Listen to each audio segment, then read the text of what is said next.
All right. And good day and greetings, everyone. My name is Oliver Blue, and I am going to, first of all, welcome you to today's lesson that is sponsored by Truly Foundation, a nonprofit organization that is really doing some good things in the world, adding a lot of goodwill and a lot of helpful value to the entire race of humanity. I believe so. And Truly Foundation is a nonprofit organization that its main purpose is to share advanced spirituality for the main purpose of helping all humanity to come into an awakening and an enlightenment, and to advance humanity in the knowing of itself.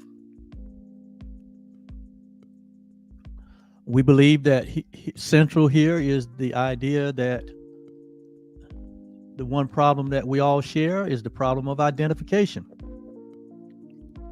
And we believe that the one answer to that seeming problem is the knowing of the truth. And so we teach these advanced lessons to help lift humanity from an experience of being stuck, being unhappy, unfulfilled, and content, to a place of happiness and fulfillment and contentment through the knowing of one's true identity. And that can only happen as we allow the mind that we all share, the one mind that appeared to have gone prodigal, has run away from home, has separated from its source is to bring that mind back into harmony and alignment with its original state, which is peace. Even the Course here says that it is the outcome. The outcome is the peace of God that we can experience, that we should experience, because it's a part of our nature. It's a part of our essence. It is a part of our being. And so these workbook lessons that we are using and have been using over the last year, and that we will complete here within the next, I would think 8 months, 9 maybe. These lessons are designed to be useful tools to help us to transform our minds, to close the gap between the false and the real by bringing the false to the truth. It's called transformation. And that whole process is also by means of renewing or making new again that which was the originally new. So we're basically restoring that which appears to have been lost or separate. And I say appear because in reality, nothing has been lost or separate. It's just in this perceptual experience that we're having in this perceptual world, it appears like separation really occurred. And there are so many appearances in this perceptual world that sends us signals and signs and evidence that separation actually occurred, that there was a breakup between God and his creation. There was a breaking away. There was a divorce. And in reality, there hasn't been a divorce. There will never be a divorce. And that whole idea came out of a tiny mad idea that creation entertained. What would it be like to be separate from our Creator? What would it be like to be separate from our God?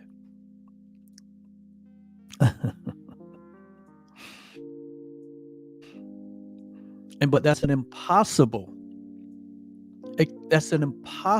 reality, because ideas, which we are a God idea, we're a God thought. Ideas cannot leave their source. Creation cannot leave its creator. It is absolutely impossible. Why? Because creator and creation are one. It would be like your physical body attempting to be in two physical places at the same time. It is impossible. Can't happen. It can happen in our imagination, but it can happen in experience. Likewise,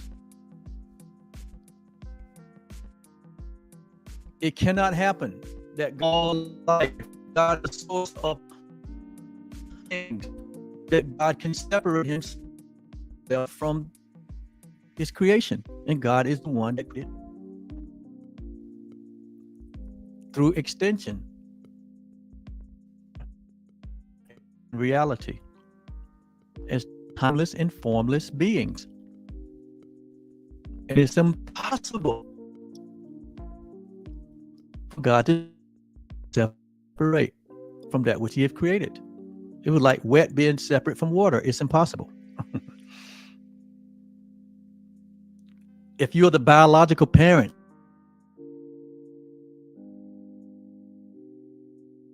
impossible for that to separate its origin from you. It can imagine that. It can deny it.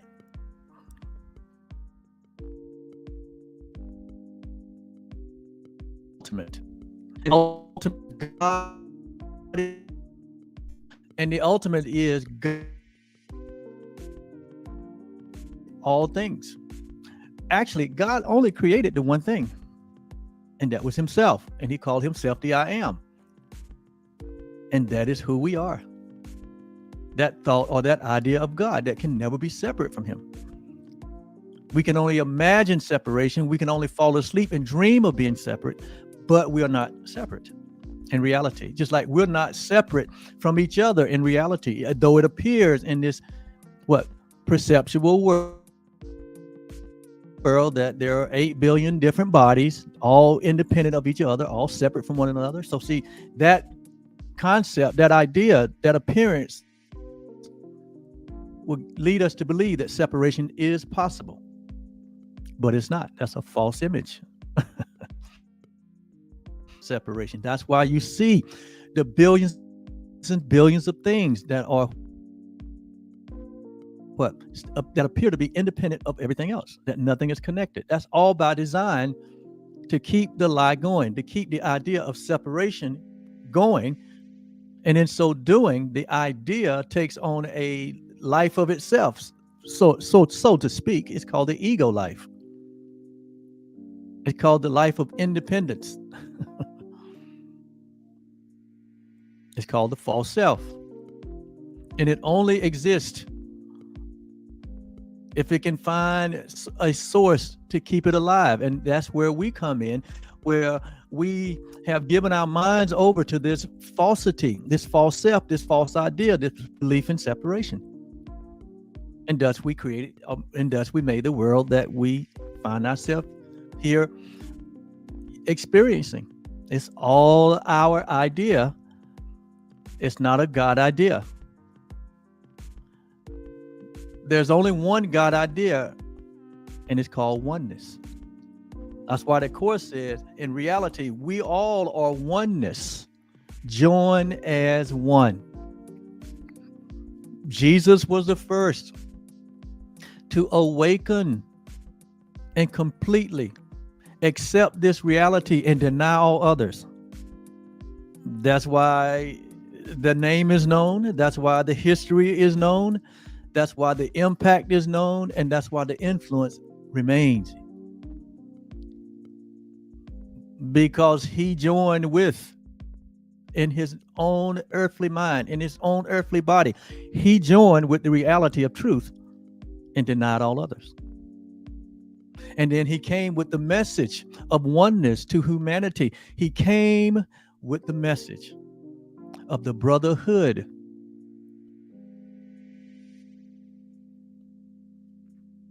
of humanity and the fatherhood of our Creator. His message was simple. His yoke was easy, and his message was light, light. And his message was that God is light, and that everything that exists in reality is light. I'll turn over here to 1 John chapter 1 in the New Testament of the Bible. Yes, I love Bible too. I got my spiritual genesis by way of the Bible. I had my first encounter with God through the reading of the Bible. So I still love Bible. But I now know, after embracing my journey through A Course in Miracles, that that the Bible is a historical book, as well as an inspired book, as well as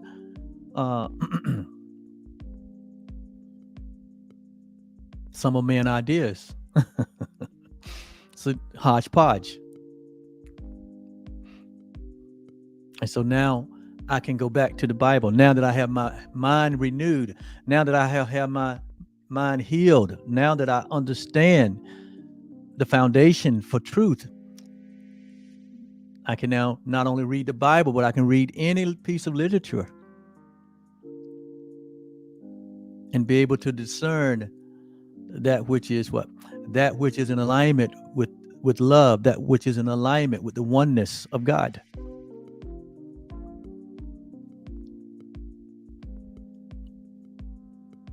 I know the difference between the wheat and the tare. It's very easy to discern. Once you have your consciousness and your awareness completely given over to the truth that is true always, then you enter into what the Course called true perception. You can look and you can interpret and you can discern things based on the truth and the reality of the oneness that we share and the love that we are. So now you can more effectively move through life and navigate yourself through all the vicissitudes of life and maintain your peace. And so in 1 John chapter 1, verse 5, I'll start with verse 4. Maybe I'll start with verse 3, because this was John speaking to those that would come behind him and read what he had written. Verse 3, it says, that which we have seen and heard, because John was one of the 12 disciples. So he heard firsthand and he saw firsthand. He says, so that which I have seen and heard, that which I have witnessed, he said, declare we unto you, or declare I unto you. This is what I'm sharing with you. It's like, hey, look, I'm going to tell you what I saw. I'm going to tell you what I heard. because I was a witness. He said that we also may have the same assurance, the same fellowship with him, so we can know by fact of experience and by fact of revelation knowledge that we can have fellowship with that which he observed, that which he heard. That is God's plan. That is God's will, that we all come to a point where we have fellowship with ourselves. And to have fellowship with ourselves is to have fellowship with God, is to have fellowship with the truth, and to have fellowship with one another. You know when the false self is in operation because it doesn't want to have fellowship. It wants to divide. It wants to separate. It wants to compete. It wants to get its glory by the demise of another. That's not love. That's not God. That is that false self. That is that ego self. But the self that we share, the love that we share, is all about fellowship and unity and oneness. And so anyone that breaks fellowship purposely to prove that you are right and someone else is wrong, that is not of the truth. That is not of God. That is designed to send you into isolation so you can further be put in a place where you can't find your peace, where you can't discover yourself, where you don't see your brother as one with you. And it only leads to more anxiety and more fear. Isolation leads to sickness. So that is not the road to travel. The road to travel is fellowship. The road to travel is oneness. And that can only happen when we understand that God has given us the operation of forgiveness to ensure that we stay in fellowship.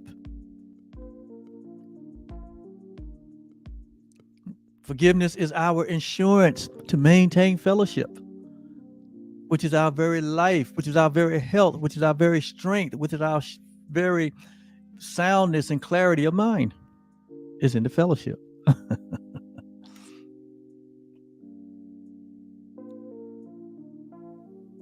And so John says that you might know that we have fellowship with us. So John was here saying what? There is no separation. We're all in the same boat. He said, and truly, oh, that reminds me. That reminds me.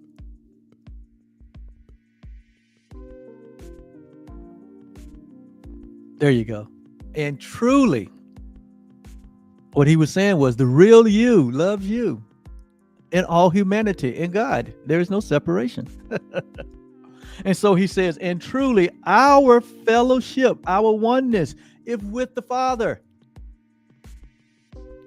Why? Because it's impossible for one to be separate from their source. It's impossible for the son to be separate from his father. It's impossible for the daughter to be separated from their father.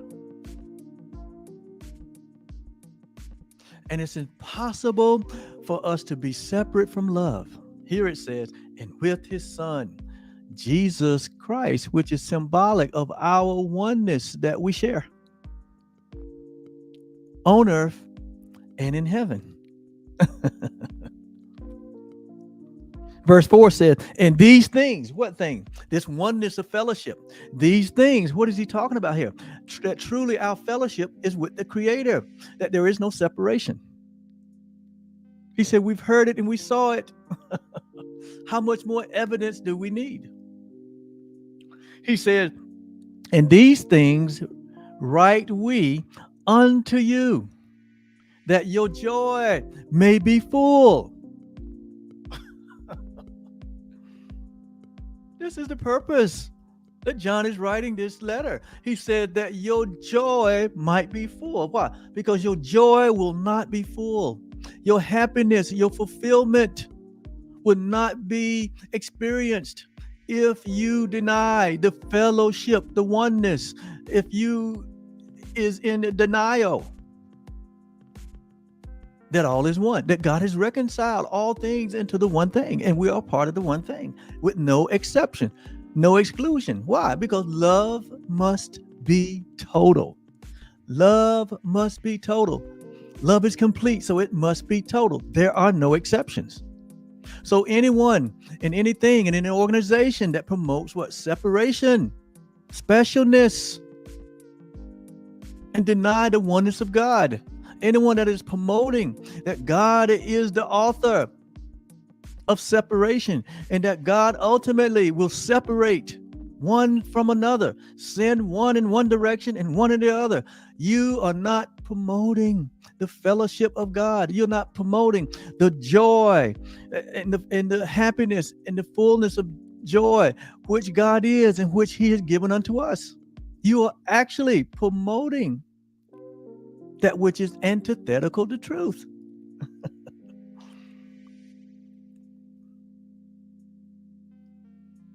And that's why there is no fullness of joy in your life. That's why there is no peace that can be sustained. Why? Because we're still divided in our heart. We're still dividing in our mind. We still have tried to divide God up. We have still tried to divide God into pieces, into bodies, into different ideas, into light and darkness, into good and bad, and up and down. We are trying to make God a God of duplicity, a God of duality, and He's not. God is not duality. God is oneness. And when we embrace this reality, when we embrace the reality of our oneness, like John says here, that surely our fellowship is with our Creator and with each other. And to think any other way is to be in error or to be in mistake. But errors and mistakes can be corrected, and it only can be corrected with the truth. So if you have been promoting separation, division, if you have been promoted inequality, if you have been promoting in your life on any level, the idea that we are separate, the idea that there is an inequality, that there's a difference, any idea that there is nothing but the one thing, then the correction needs to be made. A small shift in your understanding, a small shift in your perception. That's why Paul prayed the prayer over in Ephesians, that he prayed that the eyes of your understanding would be enlightened, that you may know what is the hope, what is the expectation of your calling, and what is the exceeding riches of God's grace towards all humanity, where there is no exception. We all have been given this grace. And it's inalterable. It cannot be changed. God's original creation cannot be changed. It cannot be separate. It only can be separate and changed and altered in a mind that has gone prodigal. But we are here on this platform, Truly Foundation. Just like John said, this we declare unto you, that you may have fellowship with your oneness, that you may have fellowship with your reality, that you may come to know the fullness of the grace that have been given to all of us, that surely your fellowship is with the Father and with all humanity, no exception. And then verse 4, he said, these things write we unto you, that your joy may be full. You will never experience the fullness of joy, happiness, and peace as long as we hold on to the tiny mad idea that we have been changed from what God created.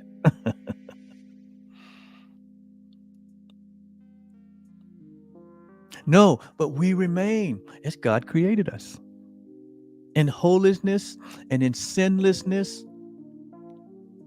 just like itself. And then verse 5 is where I was wanting to get to. I just took the long route. You guys know how I like to share. I like to be as detailed as possible, step by step as possible, so that, God is simple. God's not complicated. Life is simple. Life is not complicated. We are the ones that have taken this mind and its belief in separation and have complicated life. We have complicated God. And of course, we've complicated ourselves. But God is in the simple. God is in the simplicity. Why? His yoke is easy.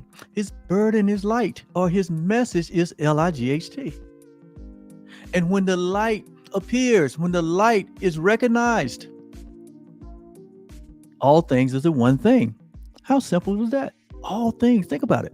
The billions and billions of things that we've made in this perceptual world that gives the appearance that things are complicated. How can you learn all this stuff? How can you remember all this stuff? How can you keep up with all this stuff? You guys know how we made our life complicated. We did it. And so what? We got to undo it. And it's not difficult to change your life. It doesn't take years and months and years and decades. It does not. Even God has shown us how to change our life simply and in an instant. Your life can be changed in an instant. I mean, an instant. You say, well, Oliver, how is that possible? When you make a decision for the truth that is true always, instantly in the decision, everything changes. You might say, well, I'm still having these problems with this and that. I'm still challenged with this and that.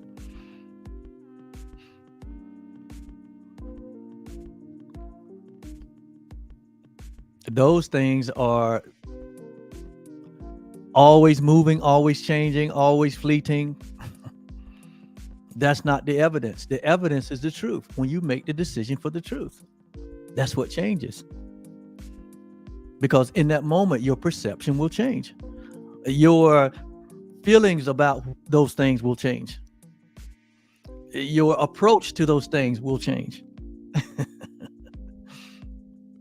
This perceptual world can't keep up with the speed of light in which you can change. It can't. Because you're operating from a place of eternity and infinity. This world operates from a place of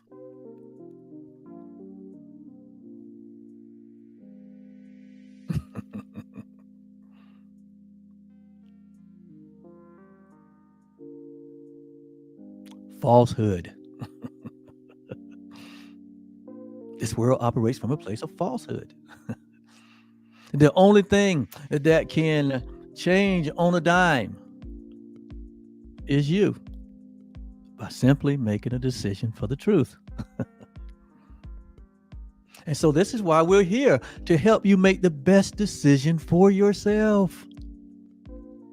And the best decision for yourself is to honor the honor that has been given unto you by God. God has crowned all of us with glory and honor. And so the best decision that I can make, the best decision that any of us can make, is to accept and embrace and to become the demonstration and to become the embodiment of that honor that we've been given. The best decision you can make in your life. And though the appearance of the outer experience and events, though the things in the natural may not change instantly, but the only thing that needs to change is our mind. We have not been called to change the world, but we have been called to change our mind about the world in its false state. And so that can be done in an instant. So see, it doesn't take long to change your life. You can change it in an instant by changing your mind about it and bringing in the perspective of God. God, what do you think about this? God said, what do you think about what? About all of this. God said, all of what? Well, God, all of this stuff, all of these things, all of these happenings, all of this destruction, all of this fighting, infighting, and political fighting, and nation fighting, and family fightings, and community fightings, and racial fightings, and money fighting, and business fighting, and sports fighting, and arts fighting. I mean, it's fighting and separation and division all around me. Father, what do you think? And God said, I don't know what you're talking about. Oh, he said, that movie that you've been watching. He said, by the way, it's just a movie. It's not real. He said, by the way, you have a role and a part in it. You made it up. He said, you wrote the script. He said, but the good news is you can rewrite the script. You can change your role in this world. He said, you can change your perception to where you see like I see, and you only see the real world. And the son says, okay, Father, I understand. Let me go get it. And so in verse 5, in conclusion, joy and happiness is filled only through the fellowship with one another and with the Father. That's why in every arena of life, there's been this dominant factor to cause separation and division, so that the lie could keep being alive, so that the belief in separation can be used to convince God's creation that is something other than what God created. Are you getting this? One moment. Part of my breakfast is trying to come back up. And so verse 5 in 1 John chapter 1. This then is the message. What I've been sharing with you already, this is the message. This is the message. I'm just the messenger. John was just the messenger. But this is the message. And the message is good news. It is no bad news. It is great news. It is tremendous news. This is the message.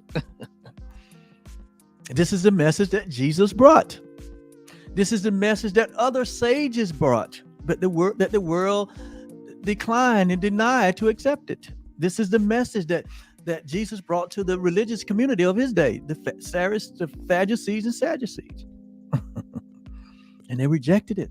But still, that didn't change the fact that this is the message. This is the good news.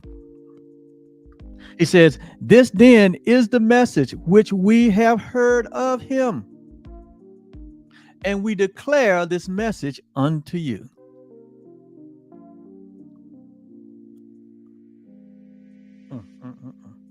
And this is a catch-all message. This is an all-encompassing message. And it says that God is light. L-I-G-H-T. God is illumination. God is awareness. God is consciousness. God is light. God is luminosity. God is the awareness of all reality. That's what light is. God brings understanding to everything. That's what light does. He says God is, that means presently. All that God is present light, that light is everywhere, that the presence of God is everywhere right now. It fills all spaces and places. Not as form, but as formless. Not as time, but as timeless. God is light. And it is God that gives light to every human that comes into the world. It is God's light that awakens and gives life to every human that comes into the world. And so this light that God is in all of us. It is the memory of God. It is the memory of ourselves. That's what light is. It is a recognition of the truth. And this is not something that your body can understand. This is something that only can be understood through the mind, that has access to not only this perceptual world, but it also have access to the invisible reality of the original that we share. And so it says God is light. And if that be the case, and that be the fact, it is a fact, and it's a matter of fact that God is light. And in God, there is absolutely no darkness at all. What does darkness represent? The opposite of light. Let me give you a few natural examples.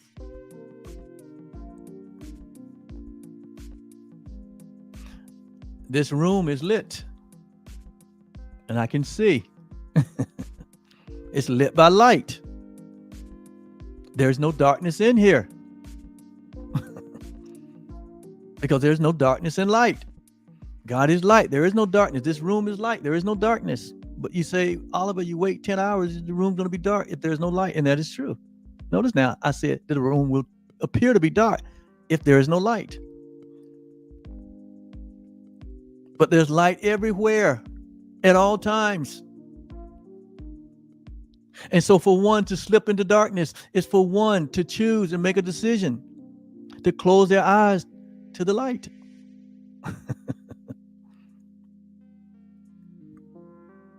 Let me give you another example. In light, there is no scarcity. In light, there is no need. In light, there is no separation. There is no division. There is no inequality. In light, there is no opposites. There's only light. In light, there is no sickness, disease, pain, suffering, poverty. There is nothing unloving in light. So that's what God is. So if God is light only, that means that what God creates is light only. Therefore, because God is your creator, God is your sustainer, you are in reality light only. You are light only. You can only be light only. This is your true identification. This is your true reality.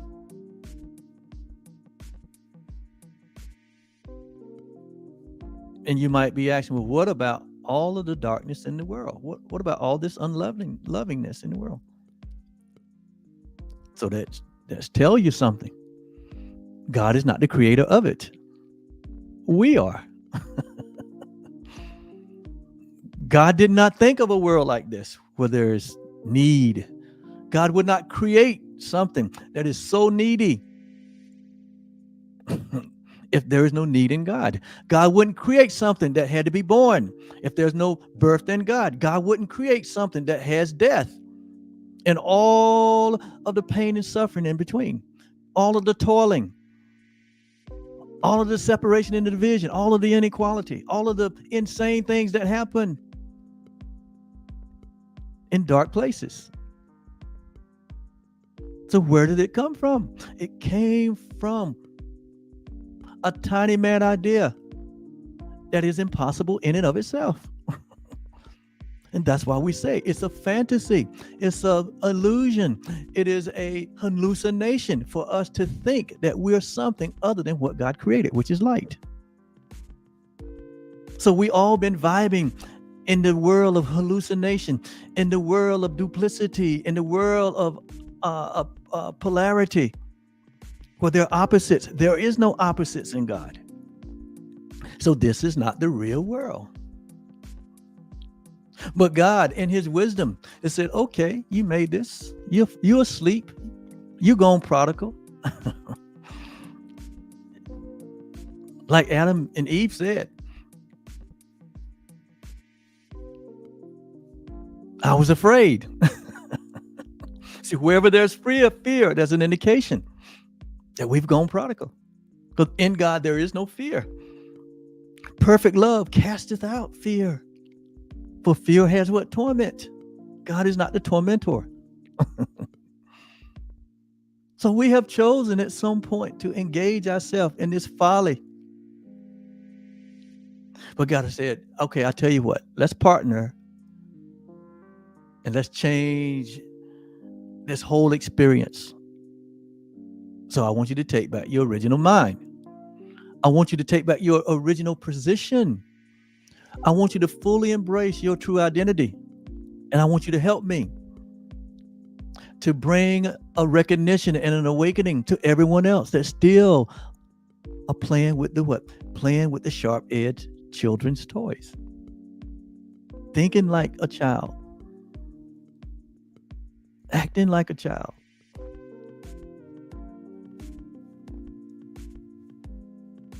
And have ways of a child. I want you to help me to help them put away their childish ways and accept and embrace their true self over their false identity. And God said, we got to deal. We got to deal. And so now our life becomes, when you wake up, your life becomes the light of the world. You become the alternative to the falsity that our brothers and sisters may still be playing with, seeking for happiness and fulfillment in a place where God did not place it. He said, and by the way, in the meantime, while you're doing this, he said, all the things that they're seeking after in the dreams, he said, I'll add them to you in abundance. And in peace, I'll add them to you.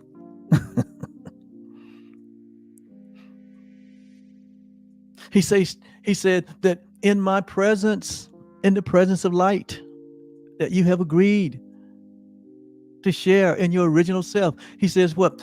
There's abundance of joy and pleasures forevermore, not just for now. He said, but forevermore. How do you like that partnership? And that's why now I can go and read the Bible, or I can go and read any literature now. And I read it based on this scripture right here, 1 John 5, 1 John 1 and 5, that God is light. And in him there is no darkness. That is the basis for me determining what is real and what is not. Anything that has darkness in it, it is not of God. God is life. God is liberty. God is freedom. God is for expansion. God is fulfilling, and God is certain. God is inevitable. All of the purposes, all of the thoughts of God will and is prevailing right now. He said, and when you embrace this, you embrace this Christ mind. He says that your heart is now pure, and the pure in God shall see God in everything and in everyone. It's just that simple, just a small shift, because God is simple. God's not complicated. Religions make God complicated. Spiritual paths make God complicated. God is simple. Life is simple. And life awaits all of us in its simplicity. It don't want to get involved with the complication. It wants to get involved only with the simplicity of life. Because therein lies the joy of life. And the simplicity, he said, I put it in one law. Love me, because I'm your creator, with all your heart, mind, and soul. He said, and love your neighbor as yourself. That is the law of life. Simple. But when Jesus came on the scene, the religious people, they had laws and volumes of documents that they couldn't even keep up with them all. And the sad thing is the leaders wasn't even keeping the law, but they was laying these burdens on people. And we still see that happening today. Got to do this, got to do that, got to do this, got to go there, got to be here, got to do this, got to pay this, got to. And once you do all these gotta, he said, then you'll be right with God. Not so. That's complicated. Not so. And then you got to have all these beliefs. You got to believe all this. You got to believe these creeds and that. Not so. And then you gotta say that, hey, we're the special ones, and the ones that ain't like us, all them going to a dark place, to an eternal place. How does that sound? Do you think light thinks like that? Do you think light has either anything to remotely do with that cockamamie idea? I always had a problem with that. How can a loving father send his creation into abyss? I always had a problem with that.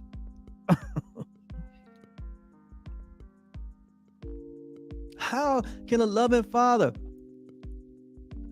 sit up with a big billy club and hurt his children? I always had a problem with that. Even the parents in the natural don't do that. Jesus had a problem with it too. And he told Mary and Joseph, don't bring me any other ideas that would remotely suggest that God is not a loving father.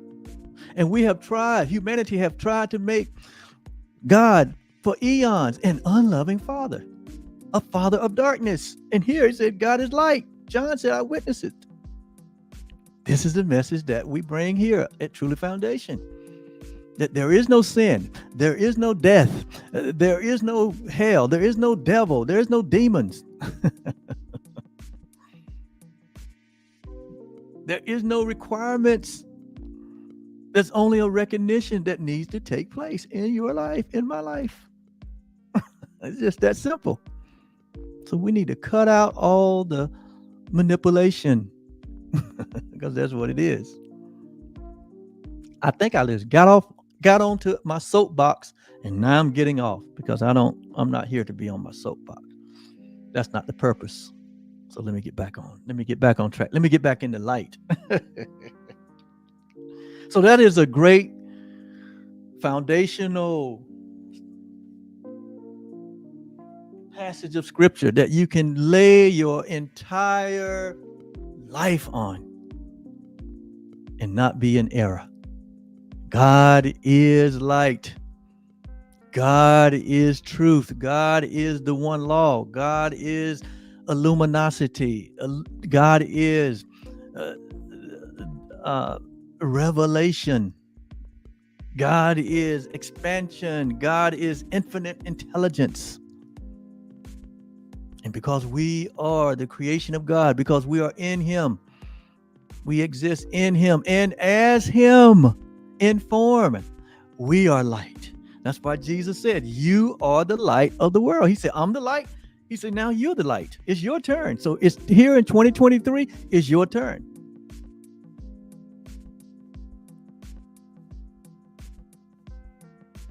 To believe in darkness is not to believe in light. You cannot serve two masters. You're going to either love one or hate the other. Are you light? Are you sinless? Are you guiltless? Are you holy? You are. And the good news is you can't change that. So today, in this moment, as we start here at Workbook Lesson 274, let's all do this together. We're going to represent ourselves based on 1 John 1 and 5, that God is light. And everyone that is born of God is born of light. So this is our official, original, changeless, unalterable nature, our true identity. We are the Christ. That's what it means to be born of light, to be the Christ. You are. There won't one Christ. Indeed, there is one Christ, and we're all part of that one Christ. That's what Paul used that idea and say, what we've all been reconciled into Christ. He said that was the mystery that has been held back in time past, that has now been made manifested to all of us, that Christ is you. Christ in you. Christ is you. That's a more accurate rendering of what he was trying to say.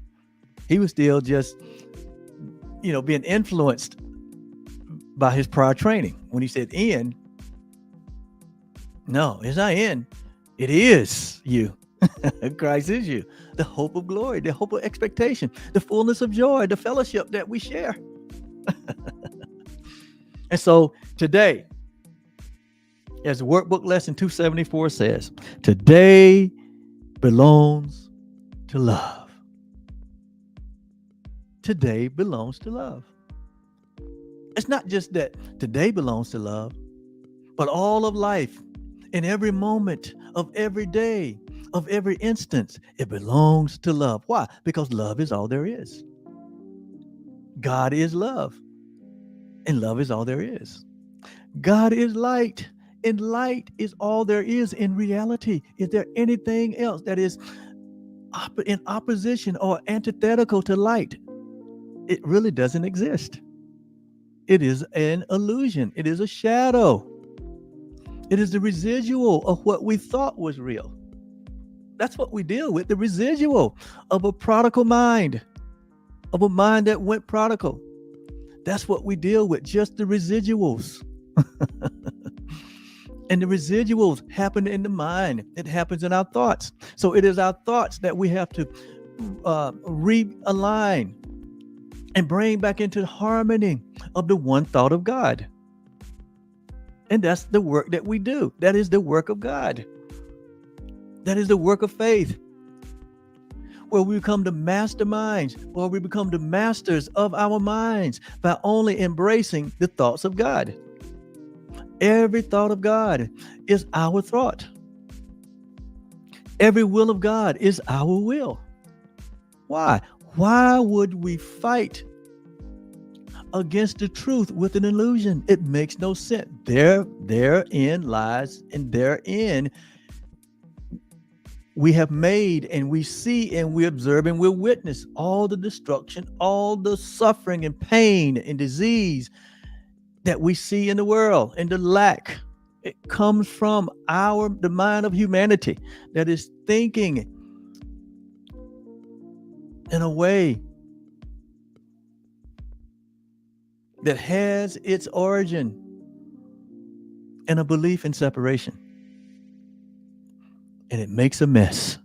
And you know what I mean. So we are here today to declare that the day belongs to God. The day belongs to love. And love will not only clean up the mess that we made on aisle 13. But love will clean up the mess that we made in all the universe. When you wake up, when you have this awakening through the recognition of the truth of who you are, that awakening in and of itself cleans up everything. It cleans up everything in that instant, in that moment. When the mind is healed, the body will heal. When the mind is healed, what we perceive will be healed.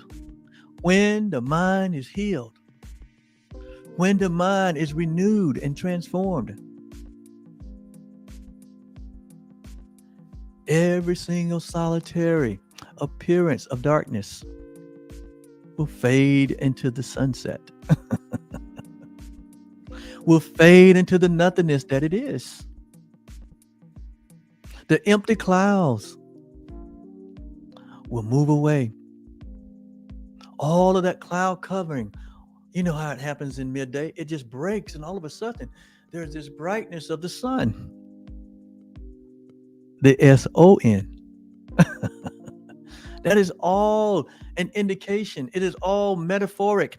It is all a symbol of what happens in our life. When we remove the veil, when we let go of this false self and fully embrace the truth and the reality of our oneness with God and with each other. That is the only solution to a world that appears to be promoting darkness. The only. So that means we need love everywhere. We need love in our homes. First of all, we need love in our hearts, which is already there. Once we uncover it, we realize it's there. We need love in our community. We need love in our country. We need love in our politics. We need love to prevail in our sports and in our arts, in our business, and in entertainment, in our medical community, and in our military community. We need love to prevail everywhere. That is the solution. Doesn't matter what the state, it doesn't matter what the arena or the area. Love is the answer. If there's ever going to be peace among nations, it's going to come because of love. If there's going to ever be peace within your home, among your family, it's going to come because of love. If there's ever going to be peace in politics, it will come because of the politics of love, the business of love, the sports of love, the arts of love, the entertainment of love. Every arena in life, and love is present. It's everywhere. And so today, love belongs to us.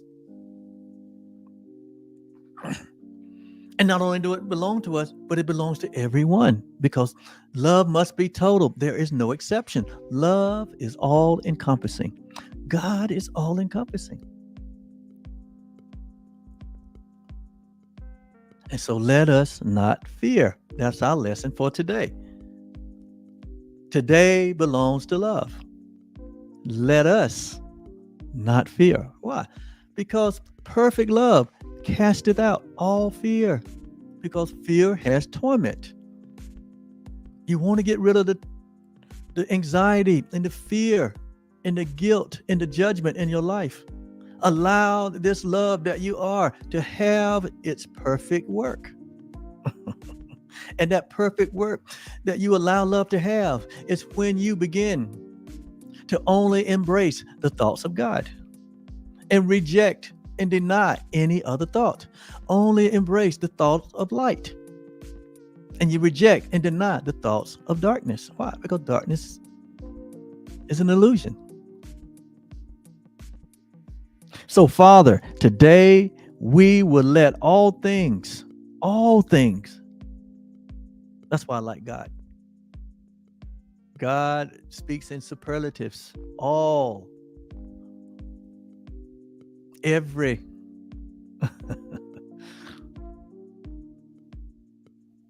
God speaks in totality because God is totality. There's not the many, there's only the one, without exception. When you begin to think like this, in every way, you begin to see, oh my God, this is so simple. Oh my God, it's good in it for everyone. Oh my God, there's only equality. Oh my God, there's only abundance. Oh my God, there's only health and well-being. Oh my God, there's only your infinite intelligence operating in all of us. Oh my God. Oh my God. And so he says, Father, today we would let all things be as you created them, not as we made them from a separated mind. But we allow all things to be as you created them, including us. Holy and without blame before you in love. We are blameless. We are unreprovable in your sight. We are the sinless ones. And not only us, but all humanity is the sinless one.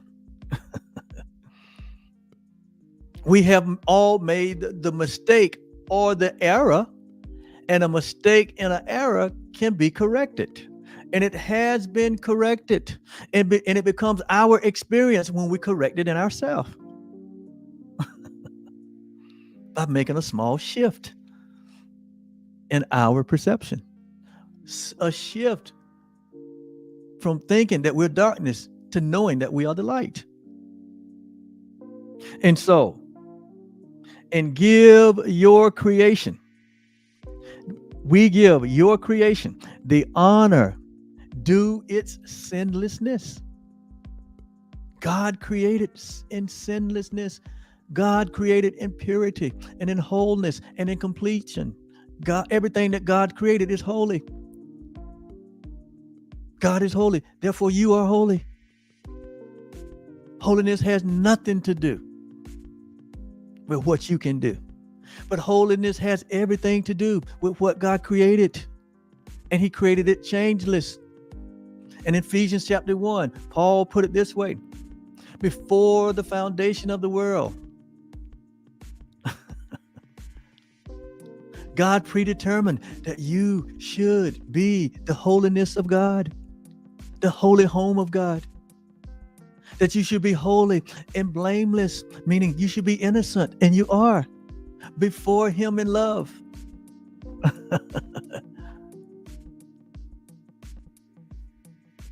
And so he says, today we let things be as you created them.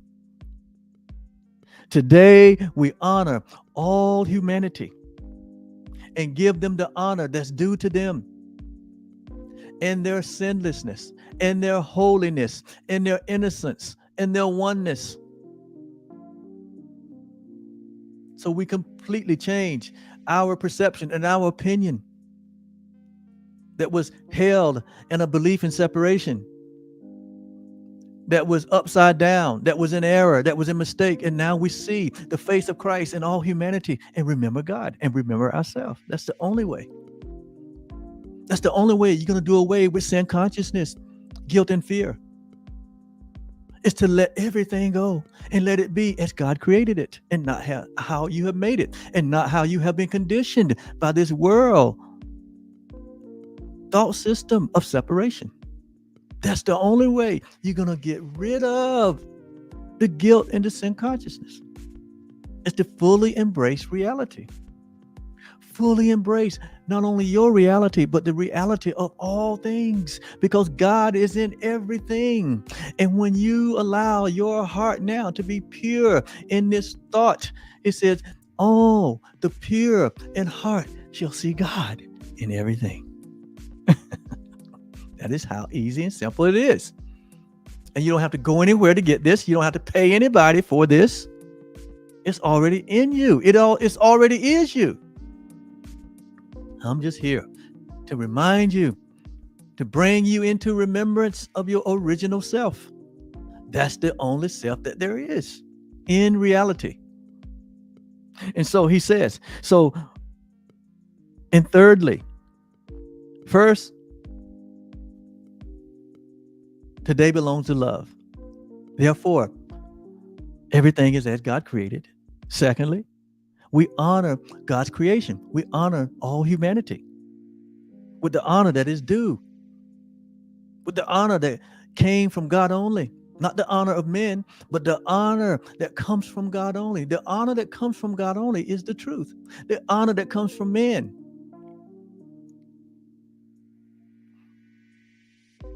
is upside down.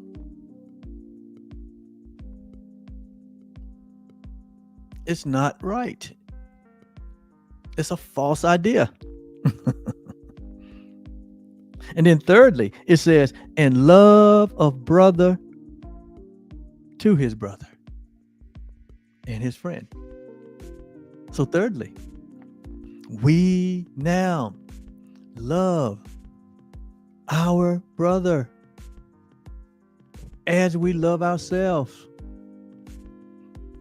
We love our elder brother who first walked this path. We love our elder brother. He showed us the way.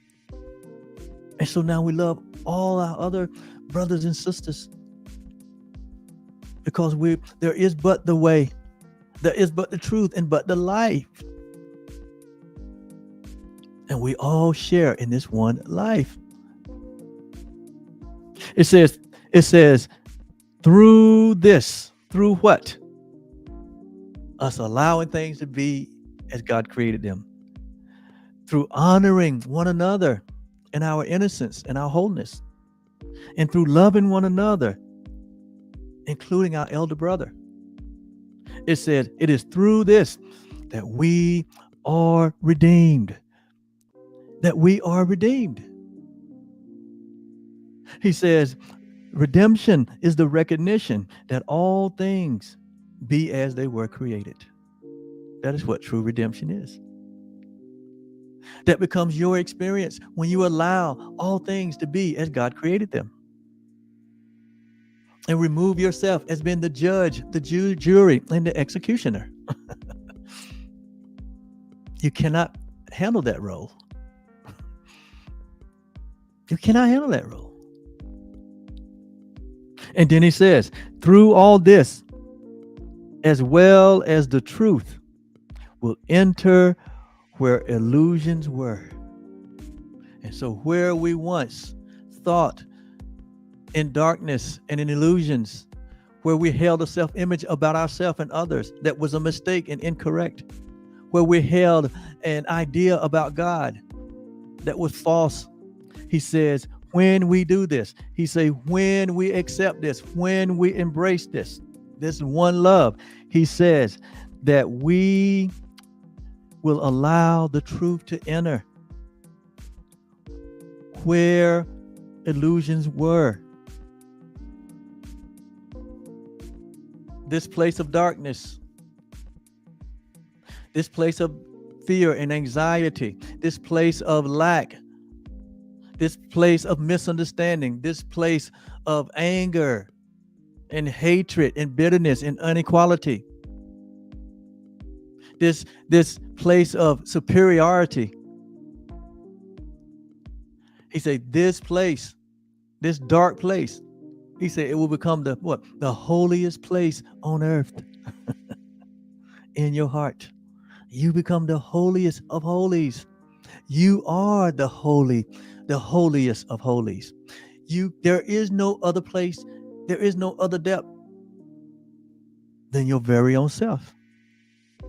There is no cave to go into. There is no altar to go to. You are the altar. You are the holy, the innocent one of God. See yourself that way. He said, you are the redeemed. You are the one that have recognized that all things remain as God created them, as it was in the beginning. It is now, and it will be that way forever. Nothing has changed.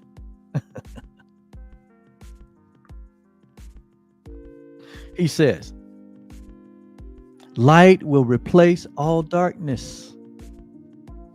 And your creation and God's creation will know that He is as you created him. You will come to know, you will experience it, and you can know it and experience it in this moment. It's just a decision to embrace the truth. Paul said it, that I may know him. What is he talking about?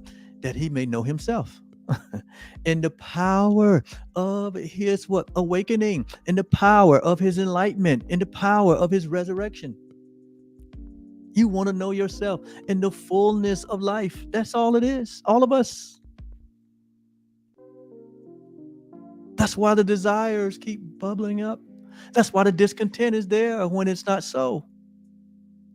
When you're not experiencing it, you experience discontent. Why? Because you in your nature know that you want to be the expression of life itself, because you are. You are. I am that. I am. And so a special blessing comes to us today from our Father. And we give this day to him and to reality. We give it to our oneness. Not as something separate, because to give it to God is to give it to yourself, because God and you are one. And there will be no fear today. None, zero, when we embrace these realities. When we embrace and maintain these truths and these realities in our minds, there will be no fear. Because love casteth out all fear. Because the day is given, what? Unto love. And it's not about giving today unto love. What we're realizing is that we give every moment, every instant of our experience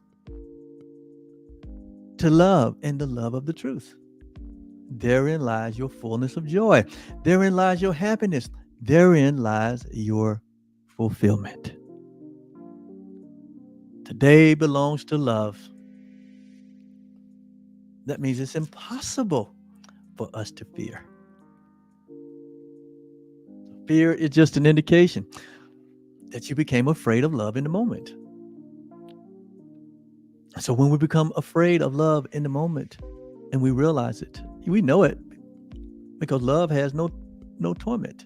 Where there's torment, where there's anxiety, where there's fear, where there's worry and doubt, we know in that moment that we have left love in our minds.